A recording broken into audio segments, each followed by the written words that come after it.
Ya. Tahun 90 itu ketika saya tinggalkan Kabupaten Bekasi, kota Bekasi, masih sawah semua. Ya. Sekarang coba kita lihat di Bekasi itu, kawasan industri Meikarta itu yang kemarin heboh-heboh itu, ya. Kawasan industri semua, kawasan industri Cikarang itu, sampai sekarang ke Kerawang itu semua udah, ya, itu jadi kawasan industri. Nah ini pertama, food, makanan yang dipikir. Yang kedua, masalah apa lagi yang didiskusikan para pemimpin-pemimpin dunia ini? Masalah air. Alhamdulillah, kita walaupun nggak ada air, namun kan Sumatera Barat, kampung awak, ya enggak? Banyak air, enggak? Kayaknya saya kalau pulang kampung saya bilang ini air disia-siakan gitu. Yang lebih sedih, sama ini kita juga. Ini katanya boikot, tapi mereknya pakai Iko. Kenapa nggak PDA Travel aja mereknya nih? Iko nggak boikot, mereknya masih Iko, Pak.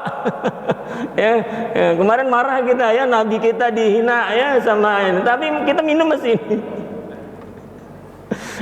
Sama juga saya bilang kalau pulang kampung tuh ke Solo, saya bilang pas dikasih ini saya kadang kalau pulang kampung itu ada masjid rayanya ya di Batu Bajanjang itu, diminta sering ngasih tausiah juga. Pas dikasih sajian ya air minum, saya bilang kenapa nggak air minum Batu Bajanjang aja, saya bilang air ini melimpah di kampung kita nih, saya bilang. Nah ke depan Bapak Ibu, negara-negara ini akan berebut air. Ya. Kemudian yang ketiga apa lagi? Yang akan diperebutkan oleh bangsa-bangsa di dunia ini, energi. Sebanyak apapun punya pesawat, sebanyak apapun punya mobil, ya enggak? Kalau nggak ada energinya gimana? Padahal energi misalnya minyak bumi kita lah Riau. Kita kan dulu dibilang di atas minyak, di bawah minyak. Minyaknya akan habis. Nah, pakai apa lagi pengganti? Nah, maka Bapak Ibu yang saya muliakan, saya banggakan, wabah pandemi ini kemudian membuat seperti itu. Ya. Artinya apa? Ya tadi, dengan pembatasan orang pergerakan karena ya tadi ya supaya menahan laju penyebaran virus, itu kan ada beberapa negara yang lockdown. Wah, ini kan misalnya ketika awal-awal wabah ini ya ini diumumkan, menantu saya itu Ustadz Ed itu anak menantu itu sedang apa? Ya, menyelesaikan kuliahnya di Al-Azhar. Menantu yang anak nomor 3.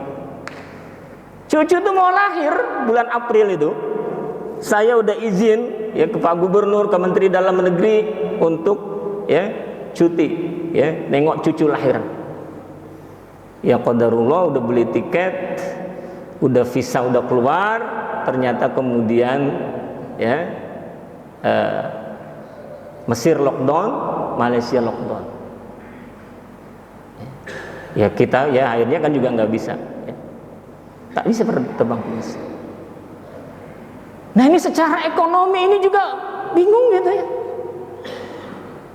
Ya, nah makanya arahan pemerintah pusat kepada pemerintah daerah, ini ada camat ya, ini perhatikan ketahanan pangan ya. Punya HP kalau tidak ada beras nggak bisa makan, ya. Jadi perhatikan ketahanan pangan ya. Nah tentu kalau kita, ini Pak Camat ya, ini Pekanbaru Kota nih ya, pertaniannya tentu tidak bisa pertanian yang pakai lahan, karena tidak ada lahan sih kok enggak. Berarti pakai apa? Urban farming. Nanti kalau Pak Camat perlu, ya, saya punya teman satu kampung itu ahli ya, doktor ya, urban farming, tentang pertanian perkotaan. Ya, kalau mau langsung juga disinergikan, kolaborasikan sama Palanta Dakwah boleh juga. Kita undang dia ke sini gitu. Ya, ada pelatihan gitu. Ya, urban farming. Bapak Ibu yang saya muliakan, saya banggakan, perintah Allah kepada kita di surat ya. Al-Imran 102 ini, wahai orang-orang yang beriman, bertakwalah kepada Allah dengan takwa yang sebenar-benarnya takwa, dan janganlah kamu mati kecuali dalam keadaan Islam. Pertama tentu di sini Allah panggil dengan kata-kata ya ayyuhalladzina amanu, wahai orang-orang yang beriman. Nah ini kan kita harus bertanya, sudahkah diri kita beriman? Ah, ini muhasabah. Artinya apa? Mari saya mengajak kepada diri saya, kepada kita semua, terus tingkatkan keimanan kita ini. Masya Allah, tahun-tahun 90-an, 9 berapa tuh, saya sering ke Air Molek sebelum jadi anggota dewan. Saya anggota dewan 2004, berarti sekitar ya sebelum tahun 2000 mungkin ya awalnya ya. Ya. Ingat Harun Yahya? Ingat Harun Yahya? Ingat ya? Bagus dia kalau buat ini ya, ya tentang ya misalnya ayat-ayat qauliyah gitu ya, penciptaan ya, hikmah di balik penciptaan unta, hikmah di balik penciptaan ya alam semesta ini kan luar biasa gitu ya.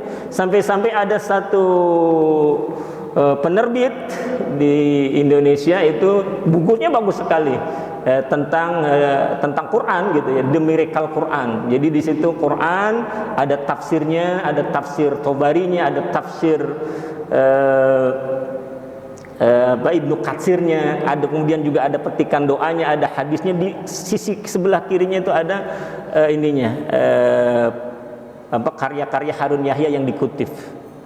Terakhir kita dengar divonis berapa? Divonis berapa? 1000 berapa? Pokoknya di atas 1000 tahun vonisnya. Yang saya ini baru ini juga Bapak Ibu, ternyata Harun Yahya ini bikin apa sekte tersendiri. Lihat, ya, lihat ini betapa gitu. Yang kita seolah-olah kan membawa pencerahan-pencerahan luar biasa gitu Harun Yahya untuk kebangkitan umat Islam ini. Namun terakhir gitu, artinya Bapak Ibu apa? Tidak ada kita yang bisa menjamin tentang keimanan kita. Nah ini nih. Maka Bapak Ibu yang saya muliakan, saya banggakan, Allah Subhanahu wa Ta'ala ini sudah mewanti-wanti kita, ya, mewanti-wanti kita agar terus memperbaharui iman kita, ya, terus perbaharui iman kita.